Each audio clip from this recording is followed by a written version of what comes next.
आज का ये जो दौरा करोड़ों रुपए खर्चने के बाद पुंछ में, ये दौरा मैं समझता हूं कि ये कागजों तक महदूद रहा। ये दौरा हमारी लोगों के लिए, हमारी आवाम के लिए बहस मुसर्रत जो हम समझते थे, खुशी जो हम समझते थे कि एक नया पुंछ, कोई उम्मीद नहीं दिखाई दी। यहाँ पर सबसे मुझे कोई किसी से गिला नहीं। हम ये कहना चाह रहे हैं, हमारे अंदर जो दुख और अफसोस है कि हमारे एक कारी साहब को, जो कि पाकिस्तानी गोलाबारी से शहीद हुए, इकबाल साहब, वहाँ बच्चे भी जख्मी हुए, वहाँ पर होम मिनिस्टर का आना बहुत ज़रूरी था और उन्होंने उनके साथ अगर कुछ नहीं करते तो ताज़ियत करनी थी, क्योंकि पहले ही नेशनल मीडिया ने उसको मिलिटेंट करार दिया था। एक तो वो जख्म है, उसके परिवार के भी ये लोग कहते हैं कि हमें इसका दुख नहीं कि पाकिस्तानी गोलाबारी से कारी की जो मौत हुई या शहीद हुए, हमें दुख इस बात का है कि हमें इल्ज़ाम जो लगाया गया ये काबिल मुज़म्मत है।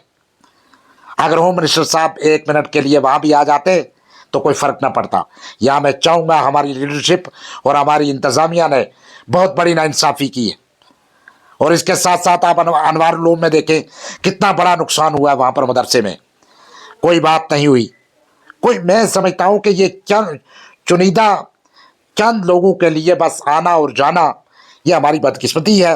और जिस तरह से होम मिनिस्टर साहब का यहाँ आना और लोगों के अंदर एक उम्मीद थी कि बहुत बड़ा पैकेज होगा, पुंछ के लिए एक नई तरक्की जो है वो हमवार होगी। आप यहाँ ही देखें, अंदाज़ा लगाएं, जो हमारी आर्मी का जो जहाँ पर हेलीकॉप्टर बैठता है, वहाँ से लेकर डाक बंगलू तक बिना टेंडर के जो रोड रातों रात जो है बनाई गई।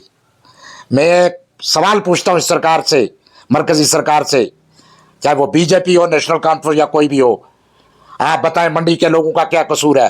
आप बताएं लोरन के लोगों का क्या कसूर है? आप बताएं अड़ाई के लोगों का क्या कसूर है? हम तो हमेशा खड़े रहे, हमें जहाँ इस्तेमाल किया हम खड़े रहे, लेकिन अफसोस आता है कि हमारे लोगों की कोई कदर नहीं। होम मिनिस्टर साहब, अगर उनको जंप लगना या उनको गाड़ी में आपको आराम से ले जाने में तकलीफ होती है, उनके लिए क्या क्या आप कर रहे हो, इस पब्लिक की कोई कदर नहीं जो आपको वोट देकर बिठाती है, जो आपको वोट देकर आला कुर्सियों पे ले जाती है।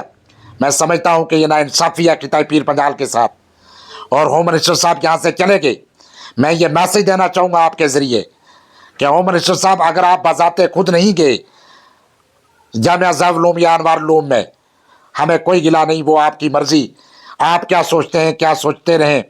लेकिन मैं ये समझता हूँ कि होम मिनिस्टर साहब के अगर इंतज़ामिया या लीडरशिप की कमज़ोरी है तो ये भी हमें अफसोस रहेगा कि हम क्या क्या करते हैं लीडरों के लिए और अपनी इंतज़ामिया के लिए, लेकिन अफसोस कि हमारे साथ क्या होता है। तो बहरहाल आज हमें बड़ा अफसोस है, हमारे यहाँ पर हिंदू मुस्लिम भाईचारा, हमारे यहाँ पर हिंदू मुस्लिम हमेशा इकट्ठा रहा। ये क्या मैसेज देना चाहेंगे कि दिल्ली से आकर ये क्या मैसेज दिया कि आप अगर 2 जगहों पे गए, तीसरी जगह पे जाना आपको गवारा क्यों नहीं हुआ? हम हमेशा इकट्ठे और इकट्ठे रहेंगे। आपने देखा होगा बूढ़ा अमरनाथ मंडी, जब भी यह यात्रा आती है तो 99% मुस्लिम आबादी जो वो अपने मेहमानों का वेलकम करती है और करती रहेगी। इससे भाईचारे में कोई नुकसान नहीं होगा। लेकिन एक वज़ीर दाखिला का पुंछ में आना और ख़ास किसी मकाम पर नहीं जाना, ये हमारे अंदर दुख के अलावा और कोई नहीं है। ये एक बहुत बड़ा दुख है जिसको हम कभी भी भुला नहीं पाएंगे, क्योंकि हमारे एक उस्ताद के साथ, एक टीचर के साथ जो नेशनल मीडिया ने उसकी ज़ात और उसकी हिस्ट्री के साथ जो गलत किस्म का प्रोपेगेंडा किया है, वो भी कभी भुला नहीं सकते। बहरहाल हमें अफसोस इस बात का है कि इंतज़ामिया हमारी और हमारी लीडरशिप और होम मिनिस्टर साहब को कम अज़ कम उस इदारे में जाकर 1 मिनट के लिए ताज़ियत करना गवारा थी, करनी चाहिए थी, जो कि हमें यह अफसोस है कि उन्होंने नहीं की। किस बिना पे नहीं की ये मुझे नहीं पता। बहरहाल हम ये कहना चाहेंगे इंतज़ामिया और गवर्नमेंट से कि लोगों के साथ इंसाफ करें। आप देखेंगे परसों 2-3 दिन पहले वो क्या कोई ड्रिल किया जा रहा है। अब अगर कुछ भी होता है पुंछ में तो इंतज़ामिया क्यों नहीं बताती भाई कि आज ये हो रहा है? अब 29 को बताया हुआ है तो 30 को 31 को बताया हुआ है। मैं ये कहना चाहूँगा कि इंतज़ामिया और हमारी पुलिस लोगों को आगाह करे कि कब क्या होने वाला है। लोग बहुत डरे हुए हैं, लोग परेशान हैं, लोग लाखों रुपया खर्च करके यहाँ से शिफ्ट हो जाते हैं, फिर दूसरे दिन आ जाते हैं। आप क्या लोग इन मजलूमों का ये तमाशा देखते रहेंगे हम हमेशा?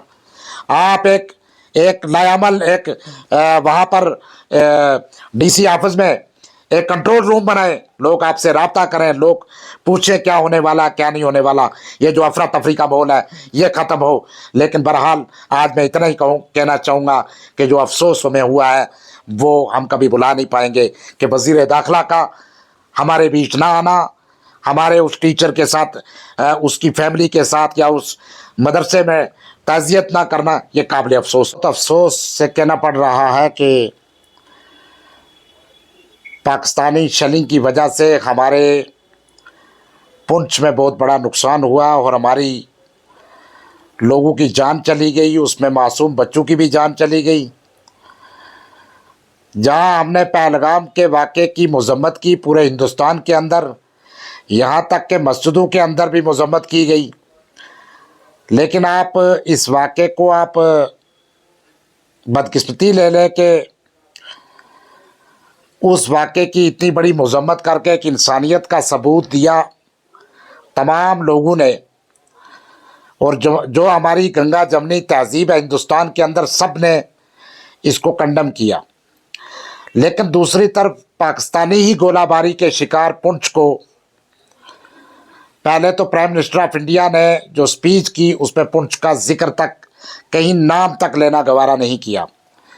सबसे पहले हम यहाँ पर जाएंगे कि ये हमारी बहुत बड़ी बदकिस्मती है, और मैं समझूंगा कि जहाँ पर गोलाबारी हुई है इस पुंछ के अंदर, जो नुकसान हुआ है, जो लोगों के घर उजड़ गए हैं, बस्तियाँ उजड़ गई हैं, लेकिन इंतज़ामिया को शायद पता हो या ना हो लोग किस तरह भाग रहे थे, किस तरह जा रहे थे। थोड़े कुछ दिनों में जब सीज फायर होता है तो सिर्फ आर्मी के अलावा उन घरों तक कोई नहीं पहुंचता। फिर आए रोज़ एक तांता बांधा जा रहा है, कुछ लीडर आ रहे हैं, कुछ लोग आ रहे हैं, कुछ टीए के चक्कर में आ रहे हैं, कुछ हमदर्दी के लिए आ रहे हैं। ये बदकिस्मती की बात है।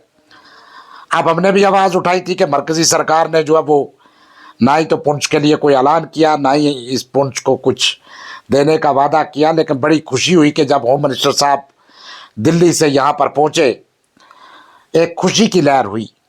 देखो, होम मिनिस्टर किसी पार्टी या किसी एक मज़हब का नहीं है। होम मिनिस्टर के लिए सभी बराबर हैं। यह हिंदुस्तान गंगा जमनी तहज़ीब है। इसको अंग्रेज़ों से आज़ाद कराने में और पाकिस्तान को धकेलने में मुसलमानों का भी योगदान रहा है। आप रजौरी पुंछ की तारीख पढ़ेंगे तो यहाँ के लोगों ने अपनी फ़ौज से कंधे से कंधा मिलाकर अपनी फ़ौज के साथ पाकिस्तानियों को उस तरफ करके और रजौरी पुंछ को आज़ाद कराने में अपना रोल अदा किया है। उसमें हमारे बुज़ुर्ग है, उसमें मेरे इलाके की लेडीज़ भी है जिसको पद्मश्री अवार्ड है, उसने भी कई कवालियों को जो है वो हमारी फ़ौज के हवाले किया है। तो कहने का मकसद ये है कि